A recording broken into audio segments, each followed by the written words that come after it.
diner smelled of burnt toast and cheap coffee. Walter Green, a quiet 62-year-old janitor, sat alone at the corner booth, wearing his usual navy jacket and tired eyes.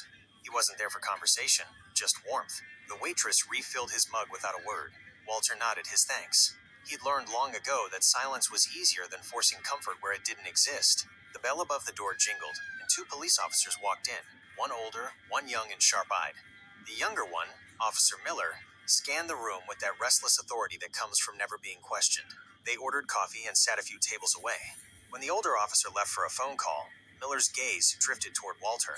"You been sitting here all morning?" she asked, loud enough for others to hear. Walter looked up, calm. "Just finished my shift, ma'am.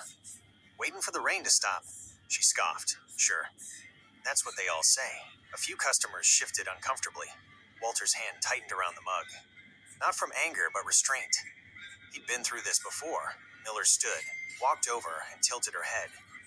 "What's in the bag?" "Just my lunch," Walter said softly. Without warning, she grabbed his mug and poured the hot coffee across the table, splattering his jacket.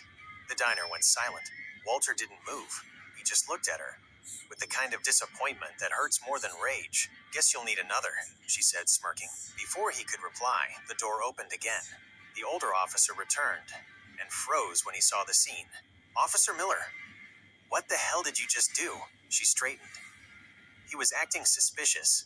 "That man," the older officer interrupted sharply, "is Walter Green." Her brows furrowed. "And who's that supposed to be?" The older cop sighed, lowering his voice. "He's the father of Deputy Chief Marcus Green." The room went even quieter. Miller's smirk vanished.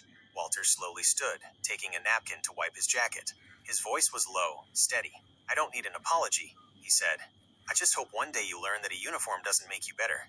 It just gives you more chances to do better." He left a few dollars on the table and walked toward the door. The older officer followed him out. "Mr. Green, I'm sorry for..." Walter stopped him with a gentle wave. "Don't be." The lesson wasn't for me. As he stepped outside, the rain had stopped. The street glistened under pale sunlight, quiet, washed clean. Back inside, Officer Miller sat frozen, shame replacing pride. And in that small-town diner, the story of the quiet man who taught a cop humility began to spread, one whisper, one sip of coffee at a time. Please like, comment, and subscribe to my YouTube channel.